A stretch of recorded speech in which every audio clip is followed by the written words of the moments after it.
بسم اللہ الرحمن الرحیم۔ السلام علیکم ساتھیو، میں ہوں محمد عارف لطیف۔ دوستو، میں لے کر حاضر ہوا ہوں UGC نیٹ JRF کے کچھ اہم سوالات و جوابات۔ تو شروع کرنے سے پہلے اس ویڈیو کو لائک کر لیں، اور جنہوں نے ابھی تک اس چینل کو سبسکرائب نہیں کیا ہے یا جو لوگ اس چینل پر نئے ہیں وہ ضرور اس چینل کو سبسکرائب کر لیں۔ تو چلیے شروع کرتے ہیں۔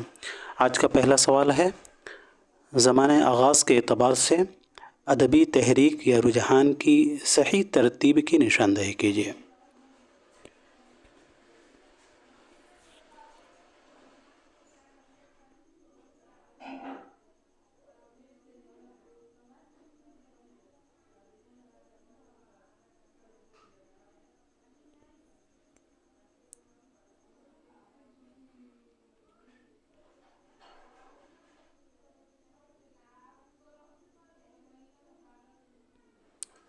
تو اس کا صحیح جواب ہو جائے گا ساتھیوں C، ٹھیک ہے۔ اس کا آنسر یہاں ہے، ٹھیک ہے، دوسرا ہوگا، ٹھیک ہے۔ اس کا رائٹ آنسر دوسرا ہو جائے گا، ٹھیک ہے۔ C اس کا رائٹ آنسر ہو جائے گا، C دوسرے میں ہے، ٹھیک ہے۔ NTA جو ہے ایسے ہی جو ہے پیٹرن بنا رہا ہے آج کل، تو آپ ضرور دھیان رکھیے گا، ٹھیک ہے۔ آپ کو تو یہاں لگ رہا ہے C میں نے جو ہے ٹک کر دیا ہے، لیکن ہو سکتا ہے کہ جو ہے آپ اویئر نہ ہوں اس چیز سے اور ایسے سوال کو جو ہے آپ غلط کر بیٹھیں۔ تو آپ ضرور دھیان رکھیں اور یہاں ضرور دیکھیں نیچے کہ کیا ہے۔ تو C جو ہے دوسرے میں ہے، تو دوسرا جو ہے یہاں رائٹ آنسر ہو جائے گا۔ اب دیکھتے ہیں کیسے ہوگا۔ تو پہلے رومانوی تحریک آئی، پھر اس کے بعد سے ترقی پسند تحریک، اس کے بعد حلقہ ارباب ذوق، اور اس کے بعد پھر مابعد جدید، ٹھیک ہے۔ اگر اوور آل جو ہے تحریکات کے بارے میں بات کریں تو سب سے پہلے جو ہے وہ کون سی تحریک آئی تھی؟ تو اردو میں ایہام گوئی، ٹھیک ہے۔ اور اس کے بعد اردو میں اصلاح زبان کی تحریک، ٹھیک ہے۔ پہلے کیا آئی تھی؟ تو اردو میں ایہام گوئی، پھر اس کے بعد یعنی دوسرے نمبر پہ اردو میں اصلاح زبان کی تحریک، اور پھر اس کے بعد علی گڑھ تحریک آئی تھی، ٹھیک ہے۔ اور علی گڑھ تحریک کے بعد رومانوی تحریک آئی تھی۔ تو یہ آپ لوگ ضرور یاد رکھیے گا، پہلے کون سا ہے؟ تو پہلے اردو میں ایہام گوئی، اور اس کے بعد دوسرے میں اردو میں اصلاح زبان کی تحریک، اور پھر تیسرے میں علی گڑھ تحریک، اور چوتھے میں رومانوی تحریک، اور پھر آگے ترقی پسند تحریک، اور ترقی پسند تحریک کے بعد حلقہ ارباب ذوق، اور پھر جو ہے جدیدیت آتا ہے، ٹھیک ہے۔ مابعد جدیدیت سے پہلے جو ہے جدیدیت آتا ہے، ٹھیک ہے، 7ویں نمبر پہ، اور آخری میں مابعد جدیدیت آتا ہے، ٹھیک ہے۔ تو یہ اس کا جو ہے پورے جو ہے تحریکات کا یہ ایک سیکوینس ہے۔ اس سیکوینس کو اگر آپ یاد رکھتے ہیں تو اس طرح کے سوال کو آپ آسانی سے حل کر سکتے ہیں، ٹھیک ہے۔ اور بڑھتے ہیں اگلے سوال کی طرف۔ سوال نمبر 82 ہے، سن وفات کے اعتبار سے صحیح ترتیب کی نشاندہی کیجیے۔ آپ کو بتانا ہے کہ پہلے کن کا انتقال ہوا ہے۔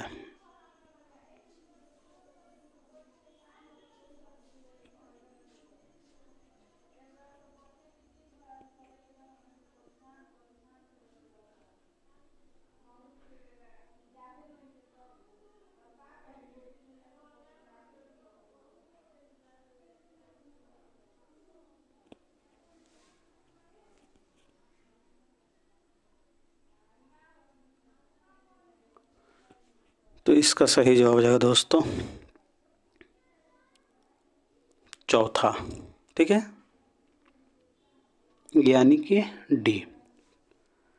سن وفات کے اعتبار سے اگر بات کریں تو سعادت حسن منٹو کی وفات جو ہے 1955 عیسوی کو لاہور میں ہوئی ہے، یاد رکھیے گا۔ سعادت حسن منٹو کی وفات کب ہوئی ہے؟ تو 1955 میں۔ اور ان کی پیدائش کے بارے میں بات کریں تو 1912 عیسوی کو لاہور میں ہوئی ہے، ٹھیک ہے، سوری پنجاب میں ہوئی ہے۔ 1912 ء کو جو ہے سعادت حسن منٹو کی پیدائش جو ہے پنجاب میں ہوئی ہے، اور 1955 ء کو لاہور میں ان کی انتقال ہوئی ہے، ٹھیک ہے۔ راجندر سنگھ بیدی کی وفات جو ہے 1984 ء کو ممبئی میں ہوئی ہے، ٹھیک ہے۔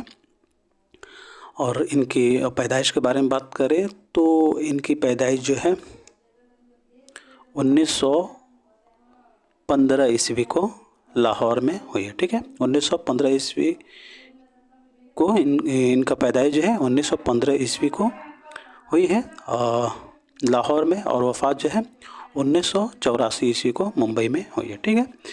عصمت چغتائی کی وفات جو ہے 1991 کو ممبئی میں ہوئی ہے، ٹھیک ہے۔ 1991 کو ممبئی میں عصمت چغتائی کی وفات ہوئی ہے، اور ان کے پیدائش کے بارے میں بات کریں تو 1915 کو ممبئی میں ہوئی ہے، ٹھیک ہے، بدایوں میں ہوئی ہے۔ 1915 کو ان کی پیدائش جو ہے 1915 کو بدایوں میں ہوئی ہے، اور وفات جو ہے 1991 کو ممبئی میں ہوئی ہے، ٹھیک ہے۔ اور اگر قرۃ العین حیدر کے بارے میں بات کریں تو قرۃ العین حیدر کی جو وفات ہے وہ 2007 کو علی گڑھ میں ہوئی ہے، ٹھیک ہے۔ اور ان کی پیدائش جو ہے 1927 کو علی گڑھ میں ہی ہوئی ہے، ٹھیک ہے۔ تو اس اعتبار سے ڈی اس کا رائٹ آنسر ہو جائے گا، ٹھیک ہے۔ 1955 میں وفات جو ہے سعادت حسن منٹو کی ہوئی ہے، اور اس کے بعد 1984 میں راجندر سنگھ بیدی کی وفات ہوئی ہے۔ اس کے بعد 84 سے 1991 میں عصمت چغتائی کی وفات ہوئی ہے، اور پھر 2007 میں قرۃ العین حیدر کی وفات ہوئی ہے، ٹھیک ہے۔ تو بڑھتے ہیں اگلے سوال کی طرف۔ سوال نمبر 83 ہے، زمانی اعتبار سے شعراء کی صحیح ترتیب کی نشاندہی کیجیے۔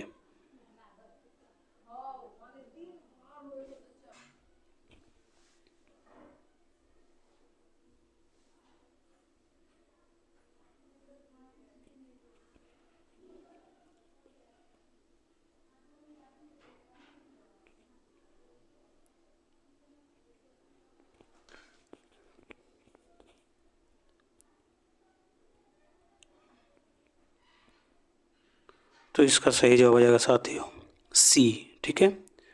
اور اس کا آنسر یہاں ہے، تو سی جو ہے دوسرے میں ہے، ٹھیک ہے۔ تو دوسرا اس کا رائٹ آنسر ہو جائے گا، ٹھیک ہے۔ پہلے جو ہے مومن خاں مومن ہے، اس کے بعد شاد عظیم آبادی، پھر جوہر مراد آبادی اور شہریار، ٹھیک ہے۔ مومن خاں مومن کی پیدائش کے بارے میں بات کریں تو 1800 کو دہلی میں ان کی پیدائش ہوئی ہے، اور ان کی وفات جو ہے 1852 کو دہلی میں ہی ہوئی ہے، ٹھیک ہے۔ شاد عظیم آبادی کے بارے میں بات کریں تو شاد عظیم آبادی کی پیدائش جو ہے 1846 کو عظیم آباد میں ہوئی ہے، اور ان کی وفات 1927 کو پٹنہ میں ہوئی ہے، ٹھیک ہے۔ پٹنہ جو ہے، پٹنہ کا پہلے جو ہے نام عظیم آباد تھا، ٹھیک ہے۔ اور جگر مراد آبادی کے بارے میں بات کریں تو جگر کی پیدائش جو ہے 1890 کو بریلی میں ہوئی ہے، ٹھیک ہے۔ اور ان کی وفات جو ہے 1960 کو گونڈہ میں ہوئی ہے، ٹھیک ہے۔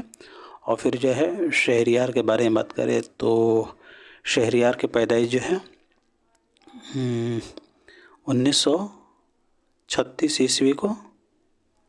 1936 کو بریلی میں ہوئی ہے، ٹھیک ہے۔ اور 2012 کو جو ہے علی گڑھ میں ان کی وفات ہوئی ہے، ٹھیک ہے۔ جگر مراد آبادی کی پیدائش کہاں ہوئی ہے تو 1890 کو مراد آباد میں، اور 1960 کو گونڈہ میں ان کی وفات ہوئی ہے، ٹھیک ہے۔ تو اب بڑھتے ہیں اگلے سوال کی طرف۔ سوال نمبر 84 ہے، سال پیدائش کے لحاظ سے صحیح ترتیب کی نشاندہی کیجیے۔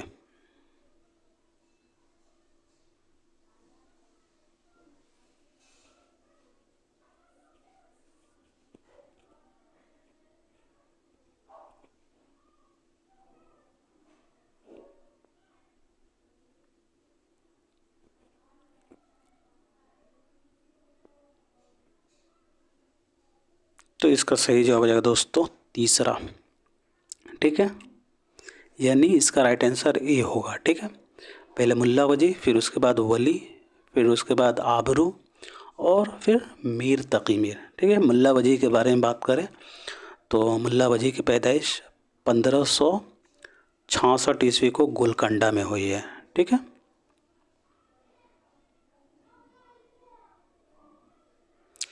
اور ملا وجی کی وفات 1659 عیسوی کو گولکنڈہ ہی میں ہوئی ہے، ٹھیک ہے۔ اور پھر ولی دکنی کے پیدائش کے بارے میں بات کریں تو ولی دکنی کی پیدائش جو ہے اورنگ آباد میں 1668 عیسوی کو ہوئی ہیں، اور وفات جو ہے 1720 عیسوی کو احمد آباد میں ہوئی ہے، ٹھیک ہے۔ آبرو کے بارے میں بات کریں تو آبرو کی پیدائش جو ہے 1685 عیسوی کو گوالیار میں ہوئی ہے، ٹھیک ہے۔ آبرو امپورٹنٹ ہے، آپ جو ہے ان کا پیدائش وفات ضرور یاد رکھیں گے، ٹھیک ہے۔ 1685 عیسوی کو گوالیار میں ان کی پیدائش ہوئی ہے، اور وفات 1733 عیسوی کو دہلی میں، ٹھیک ہے۔ میر تقی میر کے بارے میں بات کریں تو میر کی پیدائش جو ہے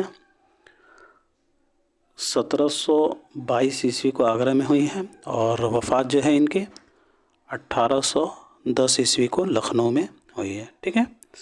تو اس اعتبار سے یہ اس کا رائٹ آنسر ہو جائے گا، یعنی تیسرا۔ اب بڑھتے ہیں اگلے سوال کی طرف۔ سوال نمبر 85 ہے، زمانی اعتبار سے درج ذیل مثنوی نگاروں کی صحیح ترتیب کی نشاندہی کیجیے۔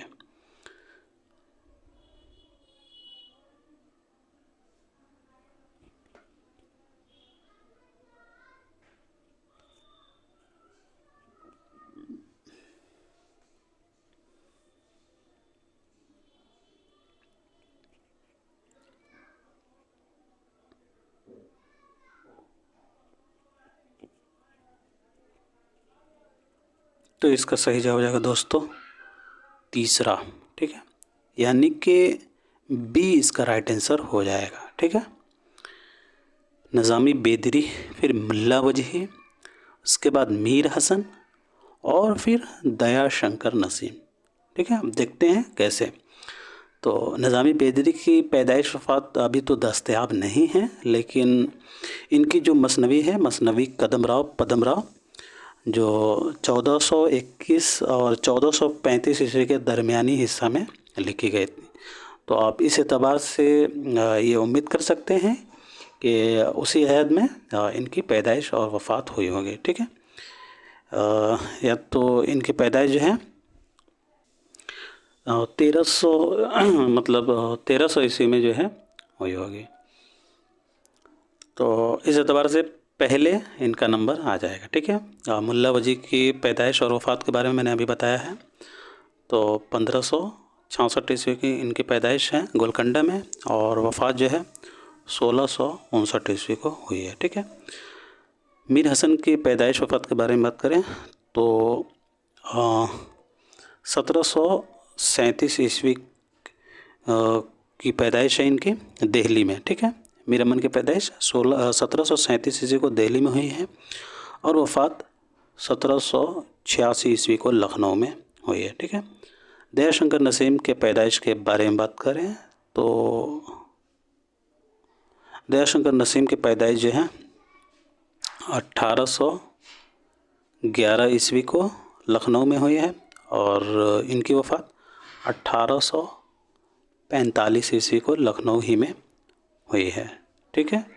تو نظامی بیدری کی پیدائش وہی 1300 عیسوی مان سکتے ہیں، ملا وجہی کی 1566، میر حسن کی 1737، اور دیا شنکر نسیم کی 1811، ٹھیک ہے۔ تو اس اعتبار سے 20 کا رائٹ آنسر ہو جائے گا۔ اب بڑھتے ہیں اگلے سوال کی طرف۔ سوال نمبر 86 ہے، ذیل میں دو بیانات دیے گئے ہیں، ایک دعویٰ ہے اور دوسرے میں دلیل دی گئی ہے۔ دونوں کو غور سے پڑھنے کے بعد نیچے دیے ہوئے جوابات میں سے صحیح جواب کی نشاندہی کیجیے۔ دعویٰ ہے کہ اکبر کے دربار کا مشہور شاعر عبد الرحیم خان خاناں برج بھاشا کا مشہور شاعر گزرا ہے، اور دلیل ہے کہ